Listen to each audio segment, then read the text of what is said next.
이번 시간에는 이스라엘의 바빌론 포로 시대와 포로 귀환 시대에 대해서 살펴보도록 하겠습니다. 지난 시간에 말씀드린 것처럼 남유다 왕국은 바빌론 왕국의 침략을 받아서 멸망하게 됩니다. 바빌론은 이스라엘 백성을 바빌론 땅으로 포로로 잡아갔지만 아시리아처럼 혼혈 정책을 쓰진 않았습니다. 아시리아가 침략했을 때는 다른 이민족들을 사마리아 땅에 거하게 하면서 인종이 서로 섞이게 만들어서 그 민족 고유의 정체성, 문화, 종교 이런 것들에 대해서 간섭을 했습니다. 근데 바빌론은 넓은 영토를 다스리기 위해서 각 지방의 고유한 문화라든지 또 그들만의 종교를 허용을 해 주었습니다. 그게 차이점이라면 차이점입니다. 큰 제국을 계속 유지하기 위해서는 모든 것을 중앙에서 움켜쥐려고 하면은 안 됩니다. 상대적인 자율성을 허용해 주고 그들로부터 이제 조세를 받아들이고 충성을 받아내는 그 정도 선에서 그침으로 말미암아 바빌론이나 페르시아가 거대한 제국을 유지할 수 있었던 겁니다. 유다는 바빌론의 일개 속주가 됩니다.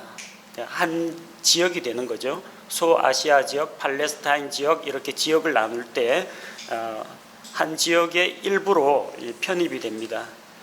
그래서 총독이 다스리는 관할 영지가 되었습니다. 그 땅에는 주로 비천하고 가난한 자들이 남아서 포도원을 가꾸거나 농부가 되었습니다. 그 당시에 사반의 손자요 아히감의 아들인 그달리아가 초대 총독이 되었습니다. 예루살렘이 완전히 회파가 되고 성전은 불타고 성벽은 다 무너졌기 때문에 이스라엘 백성은 미스바로 모였습니다. 우리 이스라엘 역사 가운데 미스바가 차지하는 역할은 아마 잘 아실 겁니다. 사사들의 시대에 각 사사들이 각 지파별로 나뉘어서 활동할 때 그 당시에도 이스라엘이 무슨 중대한 민족적인 위기 상황이나 전쟁이나 의결할 사항이 있으면은 미스바로 모였습니다. 사무엘 시대에 하나님께 회개하고 돌아오는 그런 민족적인 집회도 미스바에서 일어났습니다. 그래서 백성은 그때처럼 함께 미스바로 모였는데 이 그달리아가 통치하던 기간이 그리 길지 못했습니다. 도중에 암살당합니다. 그가 5월 달에 즉위해서 7월 달에 이스마엘에게 살해당합니다. 겨우 2달 정도 남아있는 유대인들의 그 통치자 역할을 맡았습니다. 이때 이제 요하난이라는 사람이 이스마엘이 암몬 왕 바알리스의 사주를 받아서 그달리아를 암살하려 한다는 그 계획을 알아채고 제보를 해 주었습니다. 하지만 그 제보를 믿지 않았습니다. 내가 이스마엘에 대해서 모함하는 것이다. 그럴 리가 없다 하면서 믿지를 않았습니다. 자, 그런데 이스마엘이 반역을 일으켜서 그달리아 총독을 죽이고 또 총독과 함께 있던 바빌론 사신, 바빌론 군사들도 죽이고 그달리아와 함께 있던 유대인들을 죽이고 이제 암몬으로 도망가게 됩니다. 요하난이 소식을 듣고 군대 대장들과 군사들을 이끌고 이스마엘과 싸우러 갔습니다. 그래서 백성들이 이스마엘에게 사로잡혀 가다가 요하난이 나타난 걸 보고 일제히 그쪽에 또 붙습니다. 잃어버린 포로들은 되찾았지만 이스마엘은 자기와 함께하던 8사람을 데리고 암몬으로 도망갔습니다. 자, 근데 이때 이제 이 당시에 유다 왕국에 남아있는 대언자가 예루살렘의 멸망, 유다 왕국의 멸망을 예언했던 대언자 예레미야입니다. 예레미야는 성문을 열고 바빌론에게 항복하고 바빌론 왕의 멍에를 달게 받으라고 했습니다.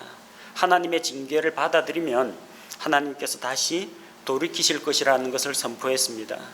그러니까 유다 백성들의 입장에서는 이 예레미야가 예루살렘이 망하지 않도록 기도해야 되는데 예루살렘 멸망을 예언하니까 민족 반역자라고 했습니다. 반면에 그 성이 바빌론 군대의 손에 떨어지니까 바빌론 입장에서는 어때요? 이 사람이 정말 하나님의 말씀을 예언했는데 그대로 성취가 된 걸 보고 또 백성들이 동요하지 말고 바빌론에 저항하지 말라고 한 대언자이기 때문에 바빌론 입장에서는 예레미야를 우대해 주었습니다. 너희 나라가 멸망하긴 했지만 원한다면은 나를 따라서 바빌론으로 가자. 그쪽이 바빌론으로의 포로로 잡혀 있는 그 백성들이 대언자 역할을 하거나 아니면 원한다면 이 땅에 남아도 괜찮다고 했습니다. 근데 예레미야 40장에 보면은 예레미야는 바빌론으로 가지 않고 남아 있는 그 백성들과 함께 거하게 됩니다.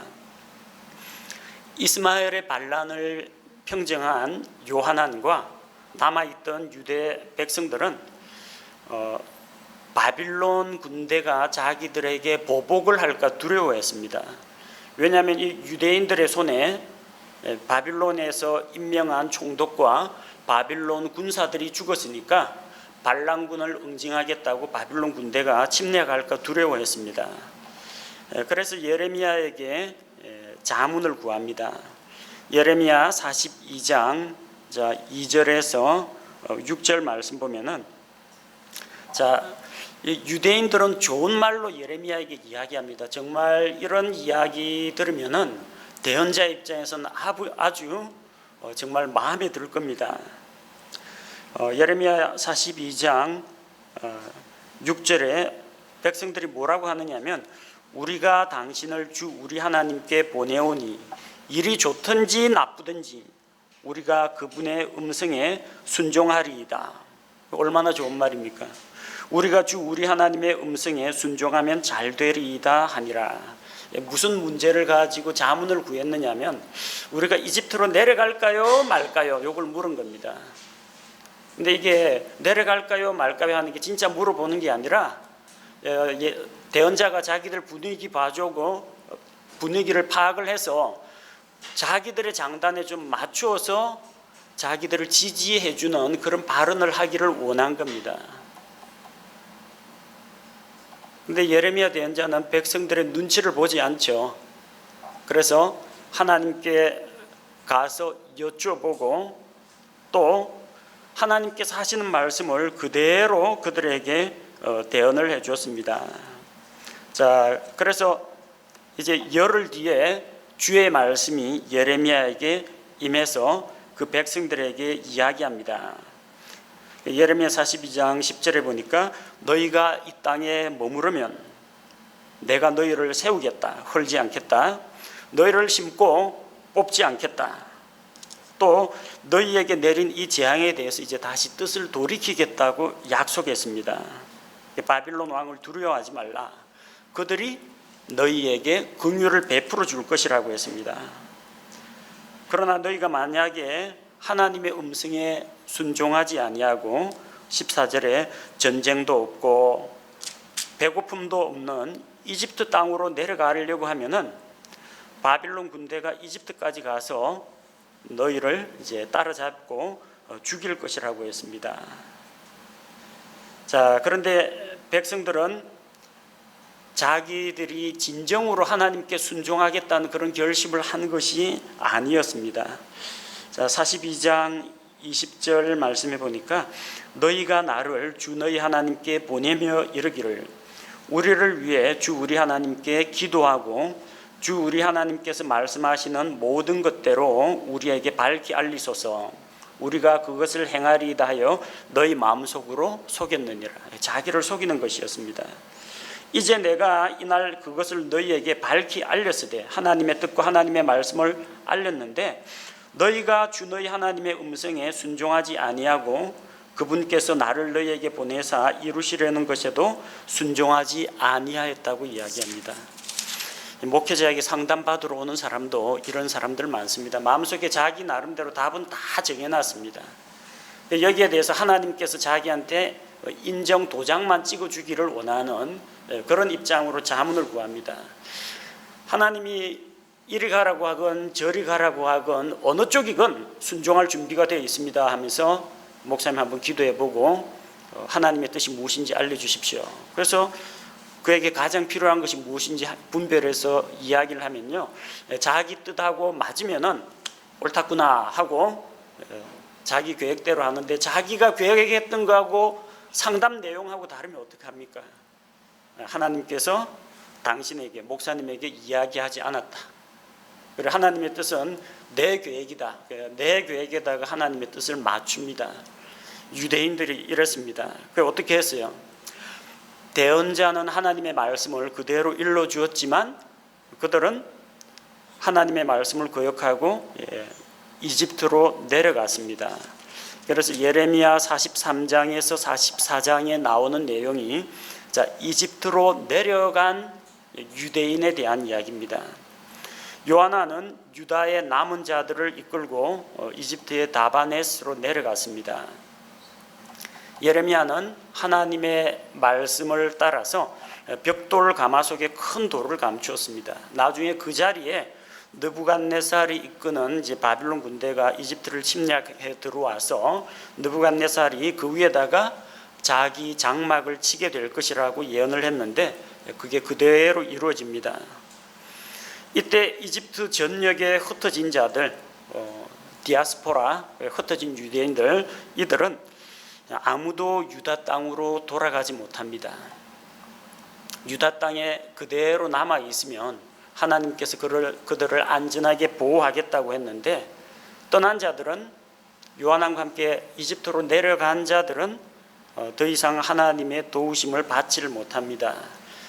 그래서 유대인들이 이집트에 거하고 그 후손들도 나중에 이집트 땅에 거하면서 뒤섞여 사는 그런 일이 일어납니다. 이 사람들이 나중에 어떻게 됩니까? 이집트 문명과 종교를 받아들이고 그리스 철학을 받아들이고 나중에 이집트의 그 알렉산드리아 학파 이런 쪽에서 활동하던 변질된 유대인들이 이집트에서 나오게 되는 겁니다. 일부 유대인들이 이집트에 남아 있다는 그 역사적인 흔적이 남아 있습니다. 그 이집트 남쪽에 있는 나일강의 첫 폭포가 시작되는 곳이 엘레판틴 섬입니다.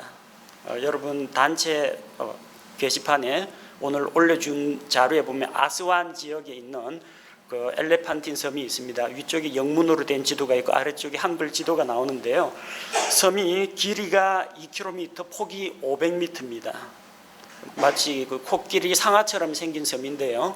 이 지역에서 코끼리하고 상아 이거 거래를 하던 지역이기 때문에 엘레판틴 섬이라고 부릅니다.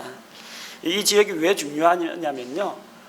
이집트는 별다른 치수 작업은 할 필요가 없습니다. 나일강이 정말로 기계적이라고 할 정도로 규칙적으로 범람을 합니다. 딱 때가 되면은 그 시기에 범람을 하기 때문에 관계수로만 잘 만들어서 물길만 열어주면은 농사 짓는데 아무런 무리가 없습니다. 갑작스런 소나기 폭우가 온다든지 갑작스런 한파가 온다든지 그런 일은 거의 없어요. 그래서 이 엘레판틴 섬에다가 뭘 설치해 놓냐면요, 수심을 재는 그 나일 눈금이라는 게 있습니다. 수심을 재는 게 있는데 수심이 8m까지 상승하면 이거 확실히 나일강이 범람합니다. 범람하면서 강 밑에 있던 비옥한 토사가 주변에 있는 농토에 쫙 뿌려집니다. 그래서 그 토사가 퇴적되어 있는 삼각주 델타 평야가 만들어지는 거거든요. 비료를 안 주더라도 이 비옥한 토사 때문에 농사가 잘 됩니다. 근데 만약에 이 엘레판틴 섬에 있는 그 나일 눈금이라고 하는 이 수심재는 그 기구에 수심이 2m 이하로 떨어진다. 그 해는 흉년입니다. 대책을 세워야 됩니다. 그래서 그 지역에 그들이 대책을 세울 게 따로 있겠습니까? 그쪽에 신전을 하나 세웠습니다. 크눔 신전이라고 하는데 이 크눔 신이 하는 역할이 뭐냐면 급류의 신입니다. 그쪽이 폭포 지역이거든요. 크눔 신전에다가 빌어가지고 제발 수심이 좀 차올라가지고 나일강이 범람해서 농사가 잘 되도록 기원을 했습니다. 그런데 또 그 지역에 나중에 페르시아가 이집트 지역까지 점령을 한 다음에 아래쪽에 있는 이집트 남방부에 있는 민족들 침입을 견제하기 위해서 이 엘레판틴 섬에 그 일종의 정찰대 수비대를 두었습니다. 그 수비대로 누구를 고용했냐면 유대인 공동체, 남아있는 유대인 공동체를 용병으로 고용을 했습니다. 그들이 남긴 그 문화유산이 야후 신전이 있습니다. 야후라는 게 저 야후닷컴 그 이야기가 아니고요. 그 이집트에 내려간 유대인들이 그 사람 이름이나 어떤 이름 뒤에 후를 붙이는 그 관습이 있습니다. 야후가 하나님이 아닙니다. 여호와가 하나님인데 여호와의 약자가 야입니다. 시편에도 나오죠. 너희 하나님이 야를 찬양하라. 단축형으로 할 때는 야, 여호야, 랴, 오바디야, 야입니다. 그래서 야 뒤쪽에다 후를 붙인 겁니다. 야후입니다. 야후닷컴하고는 관계가 없습니다. 유대인들이 남아가지고 여호와 신앙을 지키는 그런 공동체를 세웠다는 것을 역사가 증명해 주고 있습니다. 예레미야에 나오는 이 유대인들이 이집트에 내려간 그 이야기가 뭐 신화나 지어낸 이야기가 아니라 다 역사적인 근거를 가지고 있습니다.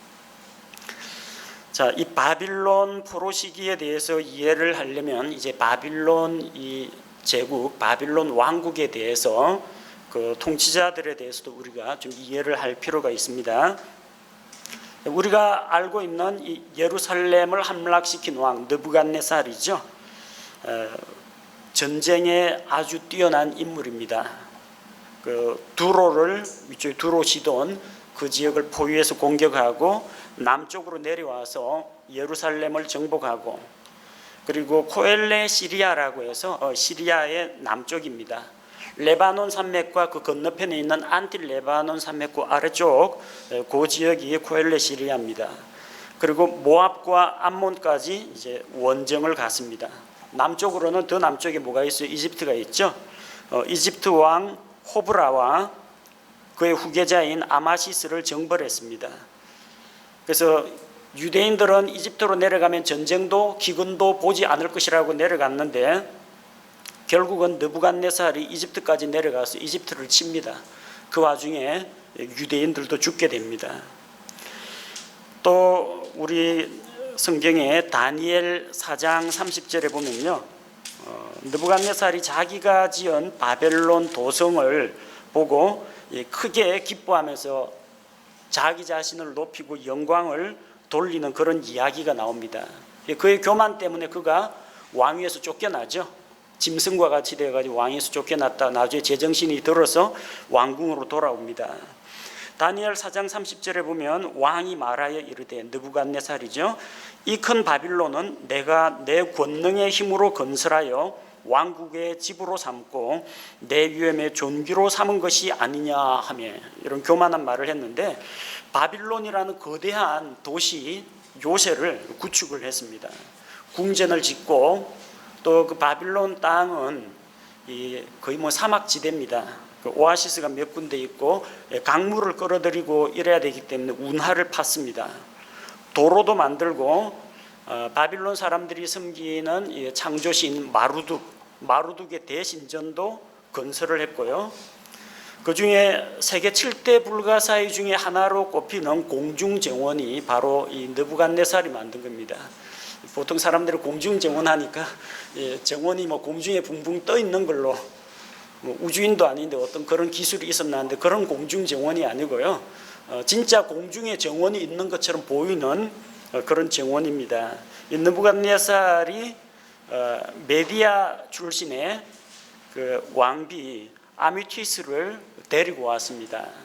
메디아가 어디 있느냐면요, 그 바빌론에서 저쪽 아라랏 산 방향으로 조금 북쪽 위쪽에 있습니다. 오늘 여기 여러분 보내드린 바빌론 메디아 페르시아 지도 있죠. 그 지역 지도 한번 보시면 그쪽에 메디아란 지역이 있습니다. 산림이 울창하고 호수가 있고 강이 흐르는 아름다운 땅입니다. 그런데 왕비가 이 바빌론으로 시집을 와 보니까 사막이에요. 뭐 열대 나무 좀 있고 오아시스 주변에만 좀 풀과 나무 자리 너무나 깝깝한 겁니다. 왕궁에서 살려고 하니까. 그래서 이 왕비를 달래주기 위해서 인공으로 정원을 만들었습니다. 정원을 만들었는데 여러분 화단에 보면은 화분 올려놓는 그 계단식 선반 있죠. 3단짜리. 그거 확대시킨 거라고 보면 됩니다. 5단짜리로 만들었습니다. 5단짜리만 이 정도 한눈에 들어오는 거냐 아니냐 할 텐데요. 높이가 25m입니다. 왕궁에서 문 열고 보면은 5단으로 되어 있는 높이 25m짜리 이게 거대한 정원이에요. 흙 나르고 무너지지 않도록 구조물 다 넣고 중요한 거는 어떤 원리인지 모르지만 25m 높이에 시내를 끌어와 갖고 25m 위에 물을 끌어올려 가지고 아래쪽 정원에다가 5개 단에 전부 다 물을 공급해서 풀과 나무 꽃이 다 자라게 했다는 겁니다. 우리는 보통 이 뭐 그리스 시대에 그 뭡니까 나선형 펌프 이거 돌려가지고 물 올리는 그런 기술이 그리스 시대에 나왔다고 하는데 이 바빌론 시대에 벌써 물을 상류로 끌어올리는 그런 기술이 발달해 있다는 걸 알 수가 있습니다. 그런 화려한 건축물을 짓고 그랬으니 얼마나 왕권이 강했는지 알 수가 있죠. 뭐 인도의 어떤 왕이 자기 아내에게 타지마할 궁전을 지어가지고 아내를 기념했다는 것처럼 아내에게 선물로 준 것처럼 이 느부갓네살도 이런 건축물들을 만들어가지고 결국 이제 사람들을 위하고 우상들을 위한 것인데 그렇게 큰 일을 이루고 넓은 영토를 다스리니까 이제 마음이 교만해졌던 겁니다. 교만해져가지고 왕위에 쫓겨났다가 돌이키고 다시 돌아오니까 하나님이 그를 다시 왕으로 세우셨습니다. 느부갓네살 때 아주 국력이 강했고요. 느부갓네살 이후에 왕국이 힘이 좀 약해집니다. 느부갓네살의 아들 아멜마르둑이 2년 동안 다스렸습니다. 아멜마르둑이라는 사람은 이 성경에 나옵니다. 성경에는 에빌무로닥이라고 나옵니다. 발음이 우리 한글로 옮기다 보니까 그렇습니다. 에빌무로닥이 누구냐면은 포로로 잡아갔던 그 남유다 왕국의 왕 여호야긴을 석방해서 그의 위치를 신분을 높여주고 왕국에 거하게 했던 바로 그 왕입니다. 자, 그런데 이 아멜마르둑이 또 죽임을 당합니다. 누구한테 죽임을 당하느냐? 메부, 자기 누이의 남편. 그러니까 느부갓네살의 사위죠. 그 사위가 누구냐? 네리글리살입니다. 네리글리살이 이제 아멜마르둑을 죽이고 대신해서 왕이 되었습니다. 네리글리살도 성경에 나옵니다. 예레미야 39장 3절과 13절에 보면 네르갈 사레셀이라고 나옵니다. 예레미야를 이제 옥에서 꺼내준 사람입니다. 그리고 네리글리살은 군사 원정에서 실패하고 돌아왔는데 국력이 약해졌다고 했죠. 군대가 약했습니다. 그의 아들 라바시 마르둑이 왕위를 계승했지만 결국은 나보니두스를 포함한 신하들에게 암살당합니다. 이 나보니두스가 누구냐면요, 이 사람 역시 느부갓네살의 사위가 되는 사람입니다. 근데 관계가 어떻게 되느냐면요, 그 네르갈 사레셀 그가 죽고 나서 그 느부갓네살의 딸이 남죠. 과부가 된 딸이 남죠. 그 니토크리스라고 하는데 나보니두스가 바로 그녀와 결혼했습니다. 느부갓네살의 딸이자 그 네르글리살이 죽은 이후 그의 아내였던 니토크리스를 자기가 과부를 자기 아내로 맞아들임으로 느부갓네살의 사위가 되어가지고 정권을 차지한 사람이 나보니두스입니다. 원래는 이제 하란 출신의 시리아 귀족이었습니다. 그리고 또 제사장 가문에서 있던 사람인데, 바빌론이 뭐 유일신은 아닙니다. 뭐 잡신들이 하도 많은데 이제 주신이 마르둑인데, 마르둑보다는 이제 동양 종교의 메소포타미아 지역에 있는 비옥한 초승달 지역이죠. 달의 여신, 뭐 달의 신, 이걸 이제 섬기는 그런 사람이었습니다. 그래서 재임 초기에 실리시아와 시리아 서쪽 방향으로 이제 진군해 가지고 영토를 확장하기 위해서 군사 원정을 벌이게 되는데, 그 군사 원정을 벌이는 도중에 또 자기가 죽으면 국정이 혼란스러울 테니까 자기 아들 벨사살에게 바빌론 통치를 맡기고 자기는 군대 끌고 나갔습니다. 그래서 서아라비아를 정복하고 저 팔레스틴 아래쪽에 있는 사해 호수 아래쪽에 에돔이 있죠. 그 에돔 남동쪽에 있는 데마를 점령을 합니다. 그리고 안 돌아옵니다. 거기서 나부니두스가 동양에 있는 그 종교, 문화, 고고하게 심취한 사람입니다. 정치를 하고 막 이렇게 뭐 왕국을 부강하게 한 사람이 아니고, 통치는 누구한테요? 자기 아들 벨사살한테 맡겨놓고 자기는 편안하게 이쪽에 에돔 남동쪽에 있는 데마라는 그 도시에서 지내게 됩니다. 바빌론이 그래서 누구 대만응하게 되느냐? 나부니두스 벨사살 통치 체제 하에서 망하게 됩니다. 벨사살은 우리 다니엘 5장 29절에 나오는 여러분이 알고 있는 바로 그 사람입니다. 예루살렘 성전에서 가져온 금그릇, 은그릇, 여기에다 술 따라 마시고 우상을 찬양하고 하는데, 벽에 사람의 손 같은 것이 나와서 메네메데 데켈 우파르신 글씨를 쓴 하나님의 예배드리는 기구 갖고 술 마시던 그 왕이 벨사살입니다. 그래서 이 글씨를 해석해 주는 사람에게 큰 상을 내리고 왕국의 셋째 치리자를 삼겠다 왕이 선포했는데, 누가 그 글씨를 해석합니까? 다니엘이 해석을 하죠. 그래서 왜 셋째 치리자가 되느냐? 나부니두스가 왕입니다. 첫째. 그 다음 자기 아들 벨사살을 왕으로 시켜놓고 자기는 이제 원정 나가 있습니다. 셋째 치리자 다니엘. 이렇게 된 겁니다. 하지만 다니엘에게 뭐 자색 옷을 입히고 셋째 치리자 만드는데, 그날 밤에 결국은 바빌론 제국이 망하게 됩니다. 나부니두스가 바빌론을 비운 10년 동안 바빌론에서는 새해 잔치가 중단되었습니다. 새해 잔치라는 게 뭐냐면 우상 숭배하고 관련이 있습니다. 새해가 되면은 바빌론에서는 마루둑 신전에 모여가지고 이 바빌론 국민들이 우상에게 제사를 드리고 한 해의 복과 이제 평안을 위해서 기원하는 민족 화합의 축제 자리입니다.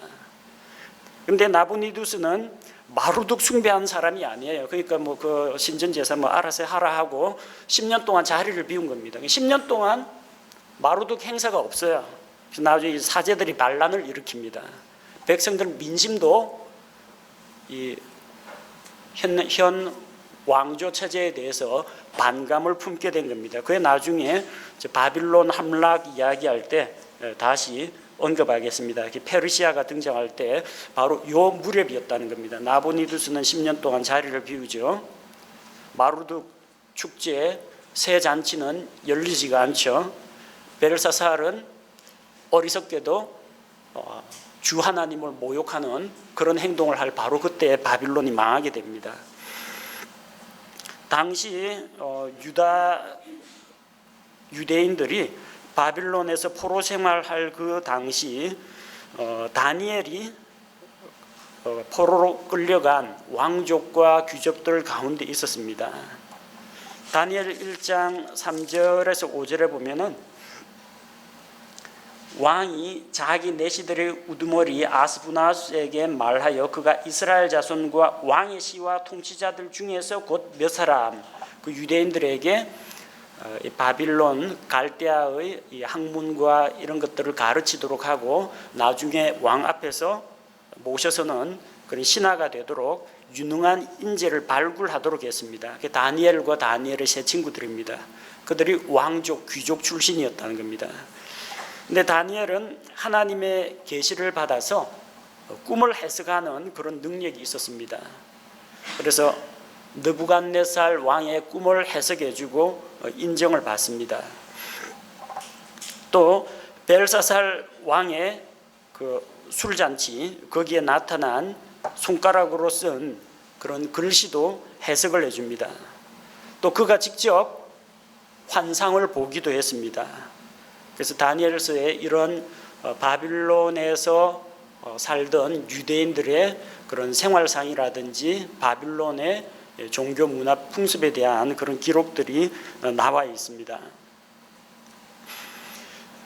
이 다니엘이 바빌론 왕궁에 있었기 때문에 그래서 느부갓네살의 그 아들 아멜마르둑이 여호야긴을 석방하게 하는 데에도 아마 적지 않은 영향을 미쳤을 겁니다. 느부갓네살뿐만 아니라 나중에 다리오 왕 그때까지 다니엘이 활동을 했기 때문입니다. 고레스의 유대인 귀환 칙령 여기에도 아마 영향을 미쳤을 겁니다. 다니엘이 예언한 대로 바빌론이 망하고 메디아 페르시아 연합 체계가 구축이 되었기 때문입니다. 지난번에 우리가 살펴본 것처럼 포로로 잡혀갈 때 1차, 2차, 3차에 나뉘어서 포로로 잡혀갔다고 그랬죠. 1차 포로는 여호야김 제3년에 그 우두머리들 왕족과 귀족들이 잡혀갔고 다니엘이 그 대표적인 인물입니다. 그들이 이집트와 동맹을 맺었지만 이집트는 그들을 도와주지 못합니다. 2차 포로는 여호야긴 즉위년에 일어났는데 왕족과 용사, 권세 있는 자, 대장장이 이런 사람들이 잡혀갑니다. 좀 행정가라든지 기술자들이 이때 잡혀갑니다. 에스겔이 이때 잡혀갔습니다. 성경 열왕기하 24장에 보면은 용사가 7,000명, 기술자와 대장장이 1,000명, 전체 대략 한 10,000명 정도가 잡혀갔다고 기록되어 있습니다. 그다음 3차 포로는 시드기야 왕 11년에 그들이 이집트와 동맹을 맺었을 때 시드기야를 바빌론 왕이 세워줬는데 바빌론에게 조공을 바치고 섬기지 않고 이집트에 도움을 요청하고 조공 바치기를 거부하니까 바빌론이 반란이다 해서 반란 진압하러 내려온 거죠. 그때 왕궁이 파괴가 되고 예루살렘 성전이 다 불타게 되고 예루살렘 성벽도 다 허물어집니다. 그리고 백성은 포로가 되고 일반 백성들이 이때 잡혀갑니다. 그 땅에는 그야말로 가난하고 빈천한 자들이 남고 수많은 사람들이 바빌론으로 잡혀갔습니다.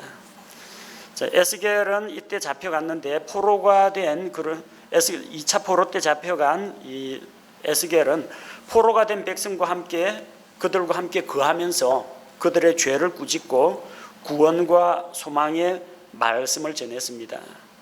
이스라엘의 장로들이 에스겔에게 자문을 구하러 온 것을 보면 그 포로 사회 안에서도 에스겔이 상당히 중요한 역할을 했던 것을 볼 수가 있습니다. 에스겔의 대언의 주요한 내용은 무엇입니까? 여호와의 영광입니다. 하나님의 영광이 예루살렘 성전에 있는데 백성의 우상 숭배를 견디지 못하고 성전 곳곳에 우상을 설치해 놓으니까 하나님께서 역겹다고 지성소에서 나와버립니다. 성전 문으로 나옵니다. 그 다음에 성전 동쪽 문으로 빠져나가서 저 산 너머로 가버립니다. 근데 나중에 하나님의 영광이 다시 저 멀리 동편에서부터 그룹들과 함께 하나님의 영광이 들어와서 성전 안으로 들어가고 성소로 다시 임하는 셰카이나 하나님의 그 계시된 그 영광이 유다 민족에게 유대인들에게 다시 돌아온다는 희망의 메시지를 전했습니다. 그리고 그분께서 이 땅에 다시 돌아오실 때 땅에 자기의 왕국을 세우실 것이다. 그 천년 왕국 시대에 예루살렘이 세계의 중심지가 되고 이스라엘 민족이 만방 가운데 열방 가운데 어뜸가는 국가가 되고 하나님을 섬기는 백성들이 나와서 그분께 경배하게 되는 천년왕국에 대한 묘사가 에스겔 대언자의 그 대언 기록에 나와 있습니다. 바빌론으로 잡혀간 그들은 포로라고 하지만 사슬에 묶인 그런 포로나 노예 신세는 아니었습니다. 유다 왕국 시대에 있던 몇몇 조직이 유지가 되었습니다. 자기들 스스로 왕이나 군대는 소유하지를 못했지만 예레미야 29장에 보면 장로들이 나옵니다. 장로교의 장로가 아니고요. 구약시대 장로는 백성의 우두머리입니다. 유력한 인사들입니다. 일종의 정치적인 지도자 역할을 했던 사람이고, 또 제사장들도, 레위지파 제사장들도 있었습니다. 단 성전이 없기 때문에 성전 예배는 못 드렸습니다. 하나님께서 내 이름을 두려고 정한 곳에서 나에게 경배하라 했기 때문에 예루살렘 성전에서만 희생물을 드리지 다른 데에서는 하나님께 희생 제사를 드리면 안 됩니다. 하지만 제사장들은 있었고요. 바빌론 포로 생활 가운데에도 대언자들이 활동했다는 것을 알 수가 있습니다.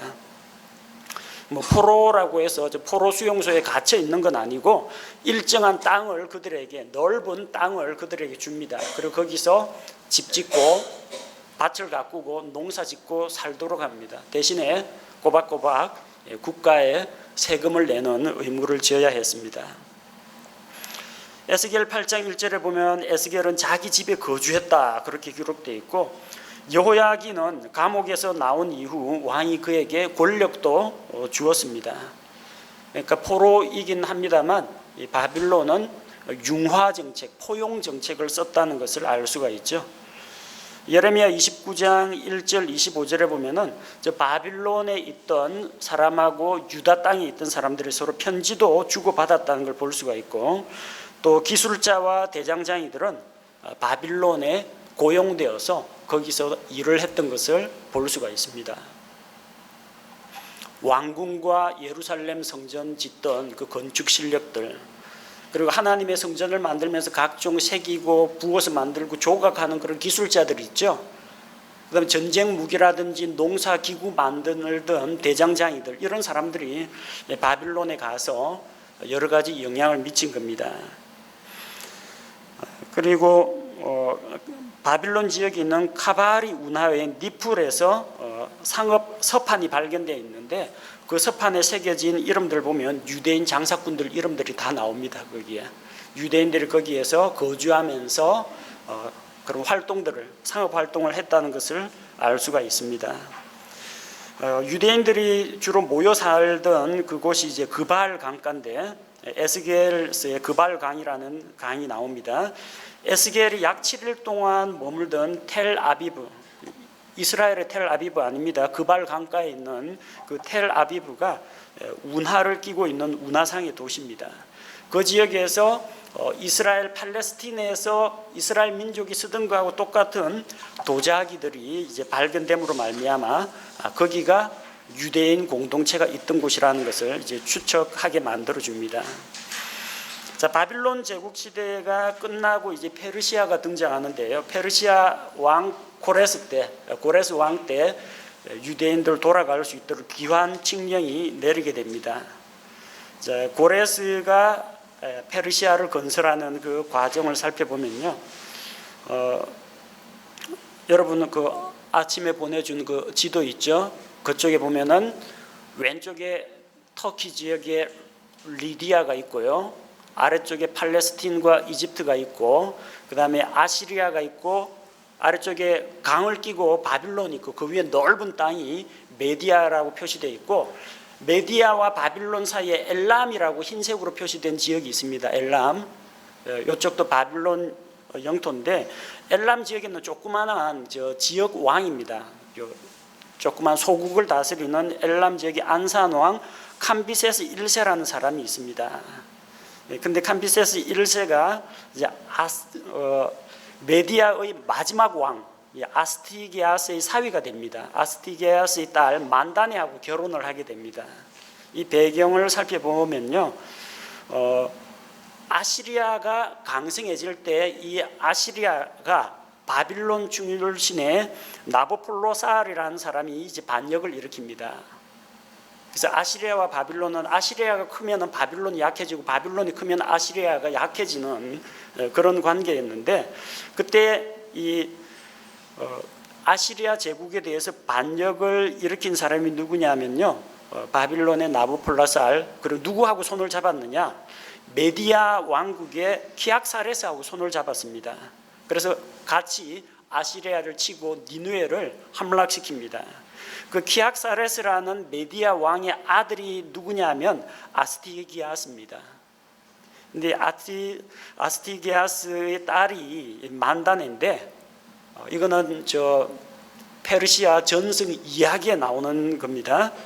성경에는 안 나옵니다. 이게 메디아 마지막 왕 아스티기아스가 밤에 꿈을 꾸는데 자기 딸 만다네가 오줌을 쌉니다.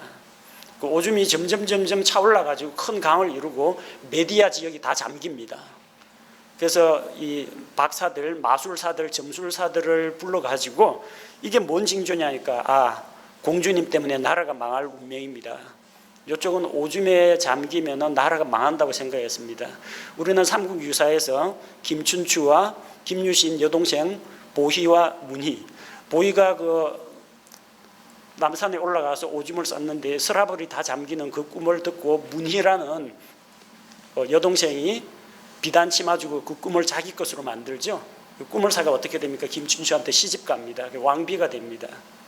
자기 치마폭 하에 그 신라를 둘 수가 있게 되는데 저쪽은 이게 불길한 꿈으로 해석이 된 겁니다. 그래서 이거 우리나라에 두면은 왕국을 말아먹을 게 뻔하니까 빨리 딴 나라에 시집 보내라. 망하더라도 그 나라가 망하게. 그래서 누구한테 보냈어요? 캄비세스한테 보냈습니다. 캄비세스 1세가 그래서 만다네하고 결혼을 했습니다. 결혼해서 시집 갔으니까 이제 한숨 들었다고 했는데 아스티아게스가 또 밤에 꿈을 꿨는데 만다네의 다리 사이에 덩굴이 막 자라기 시작하더니 그 덩굴이 소아시아 지역을 다 덮어버리는 겁니다. 박사들한테 물어보니까 그 만다네가 낳은 아이가 이 소아시아 전역을 지배하고 우리 메디아까지 집어삼킨다. 그 이야기를 듣고 자기 총사령관 하르파구스를 보내가지고 아이가 태어나거든 죽여라 명령을 내립니다. 보통 뭐 동화책에 나올 법한 그 왕국 건국 신화에 나올 법한 그런 이야기가 여기에도 나오죠. 근데 하르파구스가 군대 사령관으로서 가서 뭐 조그마한 엘람 지역 왕이면은 이거는 뭐 군대 조금만 동원해도 침략 가능한 나라입니다. 거기에서 만다네가 낳은 고레스를 죽이라고 했는데 죽이지 않고 살립니다. 살려가지고 어느 뭐 자기가 키웠다는 말도 있고 어느 사냥꾼에게 맡겨가지고 자라게 하는데 나중에 이제 고레스가 자라가지고 외할아버지한테 복수를 합니다. 고레스가 나중에 세력을 모아가지고 종주국인 메디아에 반기를 들고 외조부 아스티아게스에게 도전을 하게 됩니다. 근데 이때 바빌론의 나보니두스, 아까 이야기했죠. 나보니두스 아들한테 맡겨놓고 자기는 원적 나가 있다는 그 나보니두스가 그 아무래도 지금 메디아가 원체 큰 나라니까 그 견제하는데 힘을 빌려줍니다. 고레스를 도와줍니다. 그래서 고레스는 그 조그만한 소국에서 출발해가지고 자기의 외가를 삼킵니다. 아스티아게스를 폐위시키고 넓은 메디아 지역을 통치하게 됩니다. 그리고 나보니두스가 이제 그를 견제해서 이집트의 아마시스 그리고 리디아의 크로이수스하고 동맹을 맺습니다. 하지만 고레스를 이기질 못합니다. 고레스는 겨울에 할리스 강을 건너서 리디아는 저기 터키 지역입니다. 그 리디아의 수도인 사르디스를 공격하고 크로이수스의 마병들과 전쟁을 벌이는데 고레스가 이끌고 있는 낙타 부대 이것 때문에 말들이 낙타 냄새에 흥분을 해가지고 전쟁을 기병대가 아무 쓸모가 없게 돼버립니다. 그 낙타 냄새가 모습도 기괴하지만 낙타에서 나는 독특한 그 냄새 때문에 말들이 낙타를 본 적이 없으니까 그 이상한 낙타가 막 돌격해 오니까 놀라가지고 기병들이 뿔뿔이 흩어집니다. 그래서 고레스의 낙타 기병 부대에 의해서 결국은 다 제압당합니다. 전쟁에서 승리를 하죠. 그래서 동맹국 중에서 리디아가 그렇게 정복당하고 이집트는 워낙 약세라서 이제 협조를 안 하니까 바빌론이 궁지에 몰리는 겁니다. 이 바빌론이 그 당시에 정치 사회적으로 상당히 혼란했습니다. 왕이 자기 아들 세워놓더니 10년 동안 왕국에 안 돌아옵니다. 그리고 바빌론 사람들의 이 민족의 주신이 마루둑인데 마루둑 신전에서 새해 행사를 해야 되는데 10년 동안 행사를 안 하니까 백성들이 뭐 신전에 오겠습니까? 제사장 권위가 점점 약화되겠죠. 마루둑 제사장들도 불만을 갖고 백성들도 뭔가 변화를 요구하는 그런 때인데 때마침 그때가 다니엘 5장 30절 31절 거기 나오는 것처럼 이 바빌론이 멸망하게 됩니다. 그 벨사살이 하나님의 전에서 가져온 그 그릇들에 술 담아 마시고 우상들을 찬양하다가 30절에 보니까 그날 밤에 갈대아 사람들의 왕 벨사살이 죽임을 당하고 메대 사람 다리오가 그 왕국을 취하였는데, 이렇게 해서 메대 사람 다리오, 지금 메대 사람이라고 하는데 이때 이미 메디아는 누구 손에 들어가 있어요? 페르시아 왕 고레스 손에 들어가서 메디아 페르시아 연합국 체제입니다.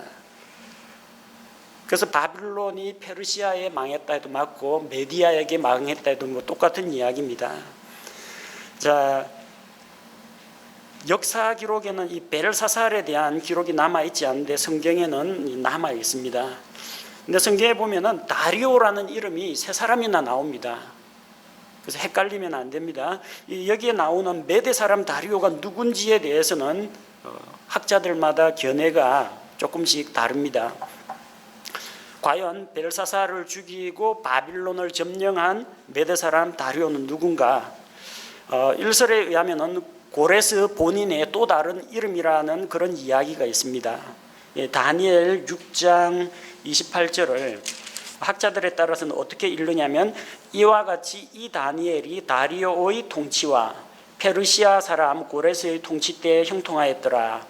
우리는 이렇게 해서 다리오부터 고레스까지 이렇게 읽는데, 여기에 나오는 엔드를 곧 즉으로 읽는 그런 학자들은 이와 같이 이 다니엘이 다리오의 통치, 즉 페르시아 사람 고레스의 통치 때 형통하였더라, 이렇게 읽기도 한다는 겁니다. 그래서 메대 사람 다리오가 고레스 본인이라는 그런 주장도 있고, 혹은 고레스가 전쟁 나갈 때 친정을 해가지고 선두에 서지는 않습니다. 선봉장을 누구로 삼았느냐 하면 고레스의 부하 우그바르 장군이 있습니다.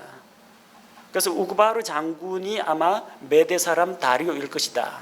점령을 해서 자기는 왕들의 왕이라는 칭호를 가지고 이 지역은 바로 이 사람에게 영토를 떼줘 가지고 영주로 삼았을 것이다, 그런 견해가 있고, 혹은 바빌론을 점령한 다음에 그 지역을 다스리도록 고레스가 파견한 관리 구바루일 거라는 썰도 있고, 고레스의 숙부이자 또 장인인 키아사레스 2세라는 그런 견해도 있습니다. 누구인지 우리는 정확히 추측할 수가 없습니다. 다니엘 9장 1절에 보면은 메대 사람들의 씨에 속한 아수에로의 아들 다리오, 그러니까 메대 사람의 다리오입니다. 그 다리오가 페르시아 다리오 아닙니다. 메대 사람 다리오입니다. 갈대아 사람들의 영토를 다스릴 왕으로 세워진 첫 해. 자, 이것을 보면은 갈대아 바빌론 지역을 다스릴 왕으로 다리오를 임명해 놓고 고레스 본인은 그보다 더 높은 위치에 있었다, 이렇게 볼 수가 있죠. 근데 여기 아하수에로의 아들 다리오라고 했는데요, 아래쪽 페르시아의 통치자 보십시오. 아직까지 페르시아는 나오지도 않습니다. 아하수에로는 세 번째 크세르크세스 이야기입니다. 그러니까 이 아하수에로가 그 아하수에로가 아니라는 이야기입니다. 메대 사람 아하수에로라는 이야기입니다. 자, 메대 사람 다리오 말고 또 어떤 다리오가 나오느냐면요, 조금 이따가 설명할 다리오 히스타스페스라는 사람이 있습니다. 이 사람은 이제 캄비세스의 장군인데요, 우리 성경에는 에스라 4장 5절에 나옵니다. 자, 우리 나온 김에 에스라 느헤미야를 보면은 그 당시 포로기의 생활과 예루살렘 건축 그 이야기가 나오죠. 자, 에스라 4장 5절을 보니까 페르시아 왕 고레스의 전생애 동안과 페르시아 왕 다리오가 통치할 때까지 좋은 자들을 고용하여 그들을 대적하게 하고 그들의 목적을 좌절시키려 하였으며, 그 다음이 아하수에로의 통치 때, 그러니까 이번에 나오는 다리오 히스타스페스 다음이 아하수에로입니다. 아하수에로의 통치 때에 곧 그가 통치하기 시작할 때에 예루살렘 그 주민들을 고소하는 것을 그에게 보내었더라. 그 다음에 이제 아닥사스다 왕이 나옵니다. 그러니까 순서를 잘 기억해야 됩니다. 요 다리오라는 사람은 저 아하수에로보다 이전의 그 왕입니다. 학계스가랴 당시에 다리오 왕이 있었습니다. 또 다른 다리오 왕이 느헤미야 12장에 또 나옵니다. 느헤미야 12장 22절. 자, 느헤미야 12장 22절에 보면은 엘리야시압과 요야다와 요하난과 앗두아 시대의 레위 사람들은 책에 기록된 아버지들의 우두머리들이었으며 페르시아 왕 다리오의 통치 때까지 제사장들도 그러하였더라. 느헤미야 12장 22절은 다리오 노두스라는 왕입니다. 서로 다른 다리오입니다. 혼란을 일으키지 마시고요. 자, 그래서 이제 페르시아는 누가 정권을 잡았다고요? 외할아버지를 물리치고 고레스, 이 사람이 정권을 잡았습니다. 그 고레스의 아들이 누구냐면 캄비세스 2세입니다. 캄비세스 2세는 자기 형이 한 명 있어요. 원래는 형이 왕권을 물려받아야 되는데 형 스메르디스, 다른 이름 바르디아라고 하는데 스메르디스를 정적으로 여기고 제거해 버립니다. 그리고 자기는 이집트를 정벌하러 갔습니다. 근데 이집트에서는 이제 아마시스가 죽고 삼메티쿠스 3세가 계승하는데 그도 결국은 페르시아에 의해서 망합니다. 캄비세스 2세 때 제국을 여러 구역으로서 나누어 통치했는데 이집트 정벌을 마치고 본국으로 돌아오는 길에 자기가 분명히 스메르디스 자기 형을 죽였는데 형이 살아있어요. 가우마타라는 사람이 있는데 이 사람은 조로아스터교, 배화교 그 사제입니다. 그 사제가 스메르디스로 위장을 하고 마치 살아있는 것처럼 꾸미고 반란을 일으켰습니다. 그리고 백성들의 민심을 다 끌어모아가지고 정권을 잡게 됩니다. 자기가 스메르디스를 죽였는데 스메르디스가 살아있다. 가우마타가 그 스메르디스 행세를 한 겁니다. 그래서 왕권을 잡았다고 하니까 돌아가지 못하고 왕국으로 돌아가지 못하고 캄비세스 2세가 자살을 해버립니다.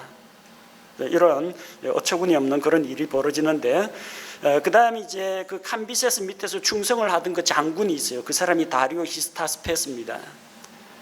태수 히스타페스의 아들인데요. 이런 왕국에 일어난 이런 반란들을 이제 다 진압을 하고 나라를 안정시킵니다. 그리고 왕국 전역에 각 지방, 구역, 경계선을 재조직합니다. 재조직한다는 건 뭐예요?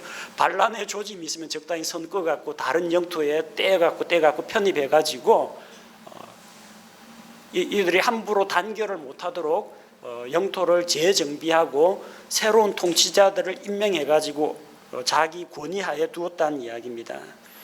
근데 다리오 히스타스페스는 결국은 전쟁에서 죽습니다. 어느 전투에서 죽느냐? 마라톤 전투에서 죽습니다.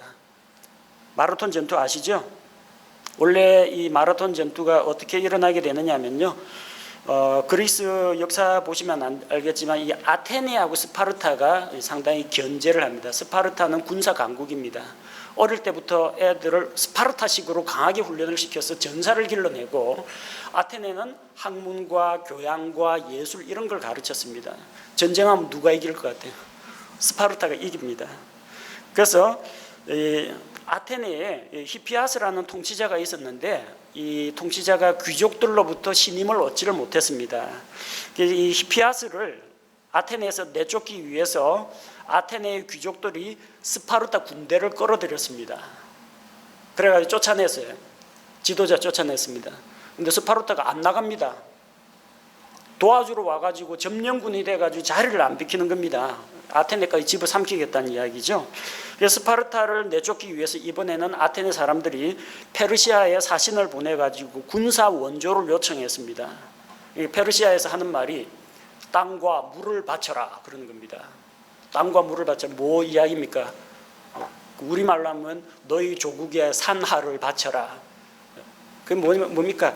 너희 땅을 바치면은 우리한테 바치고 속국이 되면은 너희들을 괴롭히는 원수를 몰아내주겠다는 이야기입니다.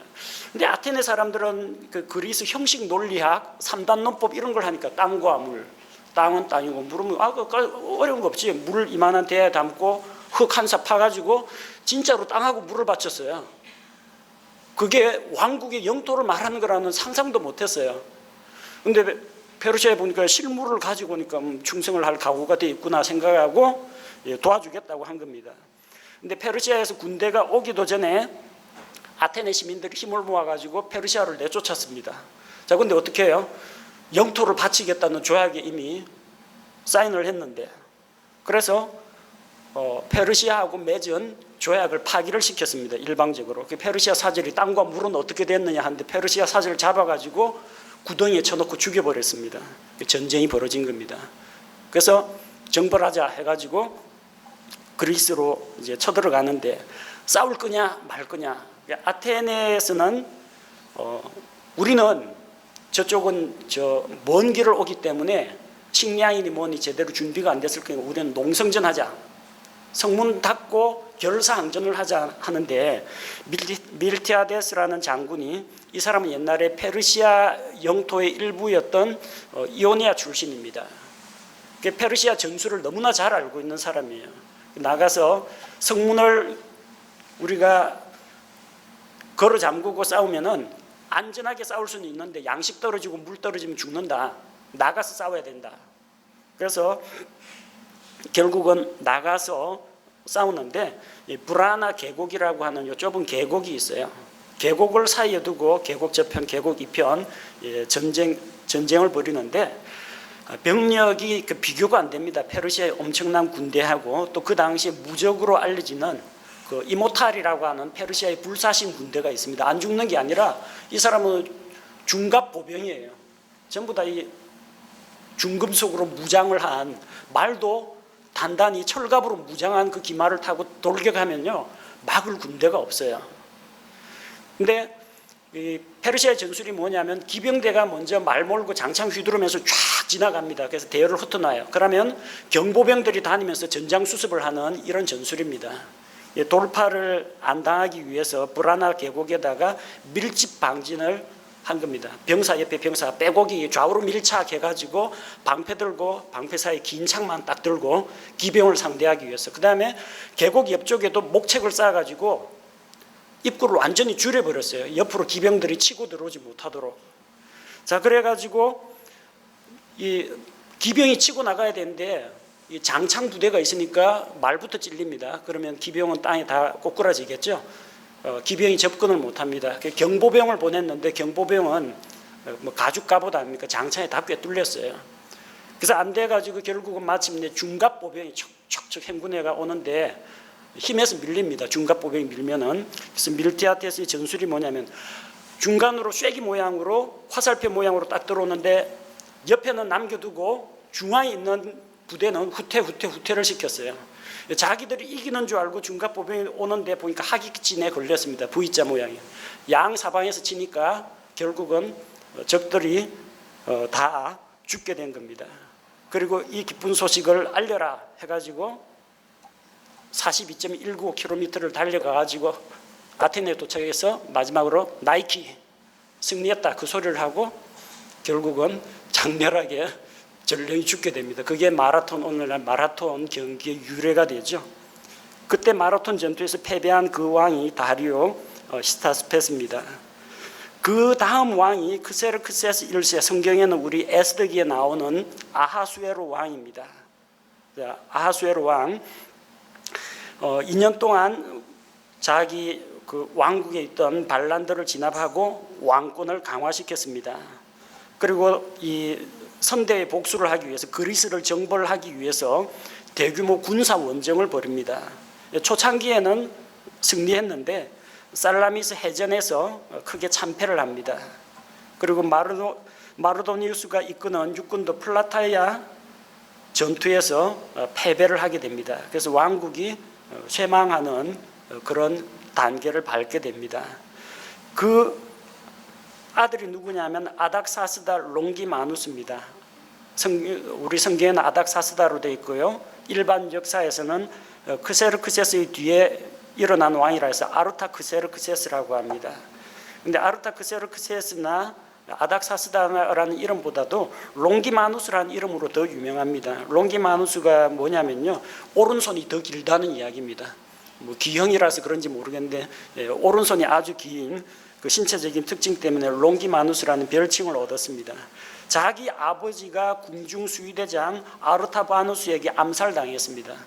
에스더기 읽어보면 이 이야기 나오죠. 빅단과 데레스가 아수에르 왕을 모살하려고 했는데 모르드게가 밀고 해가지고 이 암살자들을 사전에 제거했다고 했는데 그래도 암살자를 막지 못했습니다.